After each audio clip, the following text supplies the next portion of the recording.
जिस दिन हमको थकान होने लगती है, हम इसको देखते हैं तो राम जी की बात याद आती रहती है कि ये मरा वो जिंदा इसमें रहेगा। हमको आज भी जब भी थकान होती है तो हम इसको देखते हैं, याद आती है कि जिंदगी में ये मत सोचना तुमने कितना किया, सोचना कि तुम कितना कर सकते थे। समझ में आया कि नहीं?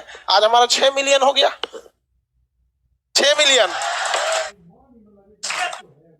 आज कल ही हो गया था, रात में हो गया था कल ही। आप हम सोचे बताएं अब। चलिए अब मेन टाइम पे आते हैं यहाँ पे। तो पहला आपने ये देख लिया, उसके बाद आपने देखा कि लक्ष्मण जी को क्या लग गया था, तीर लग गया था, और शक्ति बाण के नाम से वो तीर था, बहुत खतरनाक, उसमें मंत्र वगैरह था। पहले के समय में तीर खतरनाक नहीं थे, मंत्र खतरनाक थे। उसको कुछ पढ़ के मार देता था रावण वगैरह, मार यहाँ पे। तो आप जरा देखिए, राम जी के अपने भाई को जब तीर लगा था तो राम जी विष्णु भगवान के अवतार थे। एक बार राम जी उस तीर लगे हुए जगह पे हाथ रख देते तो क्या वो जख्म सही नहीं हो जाता? हो जाता कि नहीं? लेकिन राम जी तो भैया ठहरे भगवान, उन्हें पता था कि आने वाले कलयुग में बहुत सारे ऐसे तांत्रिक घूमने लगेंगे जो कहेंगे कि मर्यादा पुरुषोत्तम राम ने जो मंत्र पढ़ा था, मैं उसी मंत्र को पढ़ के आपके AK-47 का गोली लगाया साफ कर देंगे, बिच्छी काटा है साफ कर देंगे, सांप काटा है साफ कर देंगे। इसलिए राम जी अपने भाई को तड़पते हुए छोड़े और कहे हनुमान जी को कि जाइए आप हिमालय से संजीवनी बूटी लाइए, जो हनुमान जी को दिखाता है कि यदि समय रहते अगर आप मेडिकल सुविधा ला सकते हैं। आज के समय में अगर आप देखेंगे, मजाक में सेंस में ना लेंगे तो आज के समय में वो एम्बुलेंस को दर्शाता है। आप इसे मजाक के सेंस में ना लेंगे तो आज के समय में एम्बुलेंस को दर्शाता है और मेडिकल दवाओं को दिखाता है कि अगर आपको कोई तकलीफ है तो आप तुरंत जाइए डॉक्टर के पास, देर मत कीजिए और दवाइयां लाइए। वरना राम जी को क्या, आपको क्या लगता था राम जी के पास शक्ति ना है? अरे भाई साहब, बड़का बड़का लीला करके यहाँ पे वहां जो दिखाता है। लेकिन आज के समय में हम लोग, क्योंकि भारत अंग्रेजों को पता था कि भारतीयों का शास्त्र में ऐसा चीज है कि अगर ये सचुरा पूरा अच्छा से जान जाएगा सब ना, तो हमारे इंग्लैंड को पीछे छोड़ के चल जाएगा। लेकिन उन्होंने इस चीज को दबा दिया, रामायण को केवल किताब रख दिया, ना कि उसे केस स्टडी में बता दिया। जबकि हार्वर्ड ऑक्सफोर्ड जैसी यूनिवर्सिटी में ये सब चीजों को केस स्टडी पे पढ़ाया जाता है कि देखो राम जी ने क्यों नहीं उस चीज को सही किया, क्योंकि इसका 800 साल 200 साल 1000 साल बाद क्या असर पड़ेगा। उस ससुरे हमरे किताब पढ़ के आगे बढ़ गए सब, हम लोग को थरिया थमा दिया, तू रामायण पे लड़, तुम महाभारत पे लड़, हम हिंदू तुम मुसलमान, तुम सिख तुम ईसाई। लेकिन आज भी हम लोग नहीं समझते इस चीज को, आज भी आप लोग समझिए इस चीज को।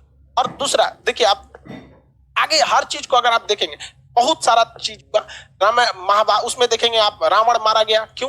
अपने भाई को क्या किया था, बता दिया था।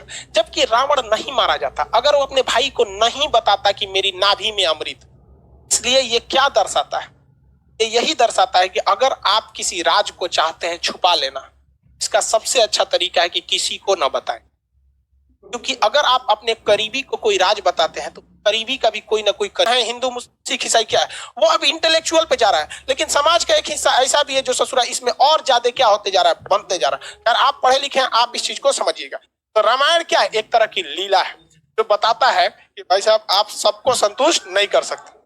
बेहोश हो गया क्या कोई? अभी के समय में मोदी जी सबको बना रहे हैं। देखिए बाबू, आप ध्यान से समझिए, ऐसा नहीं है, बैठिए।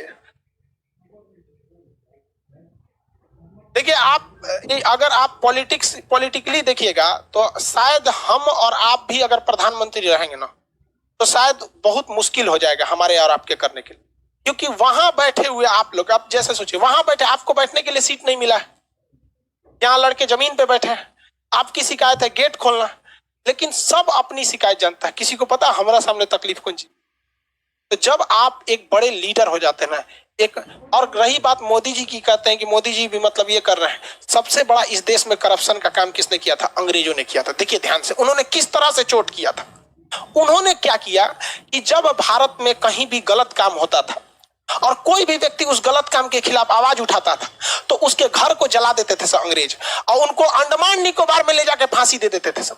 और ये काम उन्होंने 200 साल तक किया। 200 साल में 4 पीढ़ियां आ जाती है, क्योंकि एक पीढ़ी व्यक्ति की लगभग 50 मानी जाती है कि 50 साल के बाद आदमी किसी काम का नहीं रह जाता है। तो 4 पीढ़ियों के अंदर अंग्रेजों ने थोड़ा थोड़ा स्वीट पॉइजन देते गए कि तुम गलत के खिलाफ आवाज मत उठाओ, मत उठाओ, मत उठाओ, तुम्हारा घर तोड़ दिया जाएगा, घर जला दिया जाएगा, फांसी दे दिया जाएगा, जेल डाल दिया जाएगा। 4 पीढ़ियों के बाद जब हमें आजादी मिली तो हमारे अंदर वो डीएनए में ये डर घुस चुका है। हमारे सामने हमारे गांव का 2 कौड़ी का मुखिया नाली बनाता है तो उसमें 12 का सीमेंट का मसाला डालता है, लेकिन हम आवाज नहीं उठा पाते हैं। अगर हर गांव से आवाज उठने लगे तो किसी के बाप की औकात नहीं जो गलत काम कर सके। करप्शन तो हम लोग बढ़ाते हैं, हमें डर है।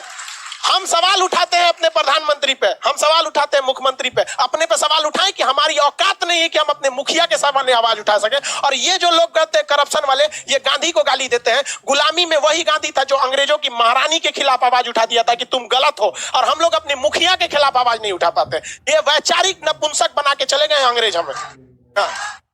ये हम आप उठा सकते हैं? आपको नहीं पता आपके गांव में ऐसे मुखिया ने गलत काम किया, सड़क का पैसा लूट लिया, आपके सामने लिखा, लेकिन पूछ सकते हैं? नहीं पूछ सकते। आप पूछेंगे क्यों? नरेंद्र मोदी से, क्योंकि पता है कि वो कुछ नहीं कर सकता है। आपको लोकतंत्र में रहते हैं, लेकिन मुखिया के सवाल नहीं पूछ सकते। जानते हैं मुखिया कल को उठवा लेगा आपसे, उठवा लेगा कि नहीं उठा लेगा? आप नीतीश कुमार को गरिया देते हैं क्योंकि जानते हैं कि वो बेचारा, उनके संविधान ने हाथ बांध के रखा है, कुछ नहीं कर सकता। अपने गांव के वार्ड मेंबर को कुछ नहीं कर सकते। उठा लेगा, राते को धो देगा 4 लाठी, शांत दे देगा और सब गांधीगिरी निकल जाएगा वहां। जिस दिन भारत के 120 करोड़ 130 करोड़ लोगों के 260 करोड़ हाथ एक साथ अगर उठ जाए करप्शन के खिलाफ, किसी के बाप की औकात नहीं है जो भारत मां का 1 रुपया लूट के दिखा सके। लेकिन हम लोग क्या कर सकते हैं? हमारे जैसे टीचर ज्यादा जान फड़फड़ाएगा तो मरवा देगा सब ससुरा हमरों को। राजीव दीक्षित भी अंग्रेजों के खिलाफ ऐसे ही उड़ रहे थे। वो 200 साल पहले की चीजों को उठाए थे, हमारे उड़ा देगा सब। यहाँ पहले ही 6-7 गो बम चल चुका है। लेकिन ऐसा नहीं है हमारे। आप देखिए, बम चलने से पहले भी जो मेरी